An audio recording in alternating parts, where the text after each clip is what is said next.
Hello everyone, it's that time again. Time for another confessions video. This is confessions number 25, still part 2. I'm the host of the confessions video. My name's Ozzy Neil Rose, coming to you recorded live anyways, from my favorite gym, Workout 24/7 Anytime Fitness Gym here in Jonesboro, Arkansas. This is for Sunday, December the 28th.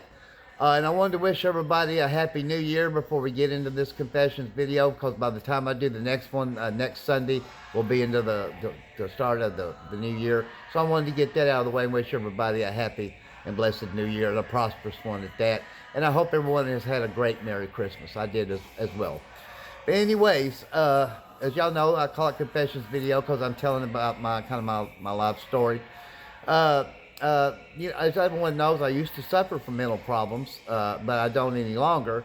But one of the main ones that I really suffered from the worst out of them was the depression. I tried everything, as y'all know. I had tried over 30 electroshock therapy treatments from mental hospitals. That didn't work.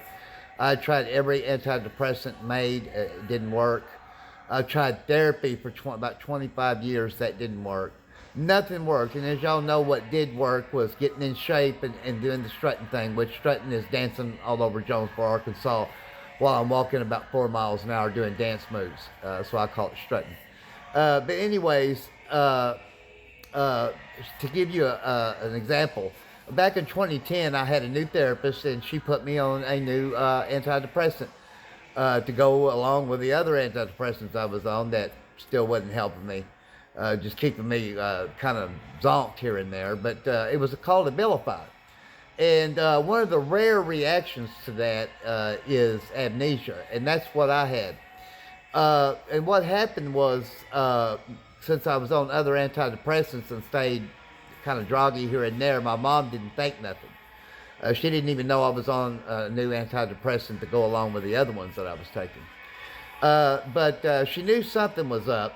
Because she knew this at the time for about close to right around 3 months. She said that I didn't know who I was. I would ask her who I was, my name, and didn't know. She knew something was up, but she didn't know what. She didn't know what to think, because I was on a lot of medicines at that time, physical as well as mental meds. So she just thought maybe it was just a combination of them causing me to get like that.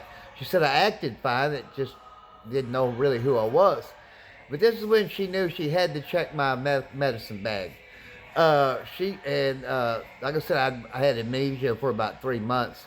But she said that when she decided to look at my bag to see if I was on a new medicine, she said a few nights before I got my memory back, and she took the medicine out a few days before I got my knowing who I was anyway. I had got in my car and drove to the Perkins restaurant, which was in the Ramada Inn at the time in Paragould. It's no longer there. And inside the Ramada Inn, in the back, was Mike's Sports Grill, which was kind of like a pub. And she said, I got in my car. She was at work. I drove to Perkins, ordered me a big plate of food, ate it, and passed out in the booth. And the waitress couldn't get me awake. So she went and got the officer in Mike's Sports Grill, and he come and got me awake, Mom said. But he said that, hey, he asked me if that green car out front was mine. He said, I told him, yeah.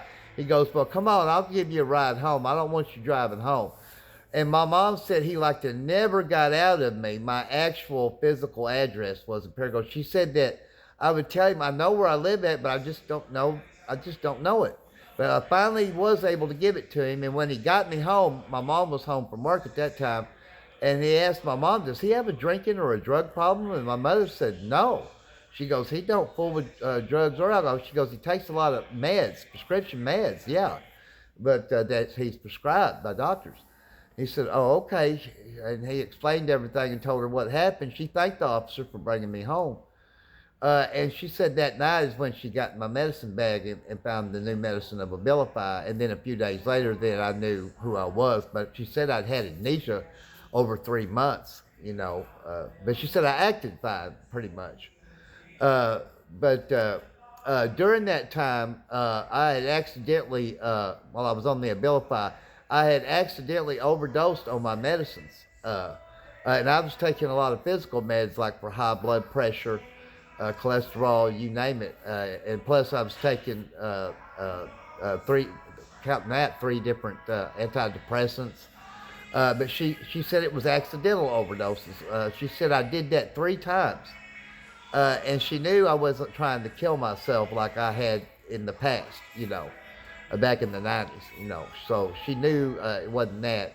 But she didn't know what was causing me to accidentally overdose. But she didn't really think nothing until that cop brought me home. So that's what I'm saying. Mental illness can be very deadly, even when you're not trying to harm yourself or take the deep plunge, as I call it, taking your life. I'll give you another example of how, not to fool with drugs and alcohol, how there was a similarity between that, the drugs and alcohol, and then what happened to me with the amnesia. Uh, I was living in Truman, and I remember everything I'd done that day in my apartment with another guy that was, I call like a drug buddy. We'd done quite a few hotlines, and I'd been drinking the schnapps, and I remember giving him money because he could get medical marijuana at Crop Dispensary. And I gave him enough money to buy a bag of edibles. And I remember us walking out of my apartment to go to Jonesboro. I remember us getting in his truck and with another drug friend. Then I don't remember nothing until I woke up at a Batesville hospital. When I woke up there, I had an RN and a doctor grilling me. They said I'd been in the hospital for 3 days. They said that I had enough THC and methamphetamines in me to kill 5 to 7 people. And they thought I had intentionally, at that time, overdosed on THC and methamphetamines. And I said, oh no, Ozzy Rose is about having a great time, not killing my time, meaning taking my life. So they said, well, you was in a friend's pickup in Ash Flat, and a cop seen you passed out with your mouth and face on his dash while he was pumping gas. And the officer told the guy that had the truck, a friend of mine, you stick with him. I'm going to get an ambulance to come pick him up, because I was pretty non-responsive. I was foaming at the mouth. My eyelids were shut, and that's what they told me at the Batesville hospital. And I don't know how we wound up in Ash Flat. But I remember when they discharged me, he told me, he goes, if you're doing okay, the doctor in Batesville did, he said, but tomorrow we'll release you. I couldn't get nobody to come pick me up and take me from Batesville to Truman. So I had to leave walking, and it was so hot.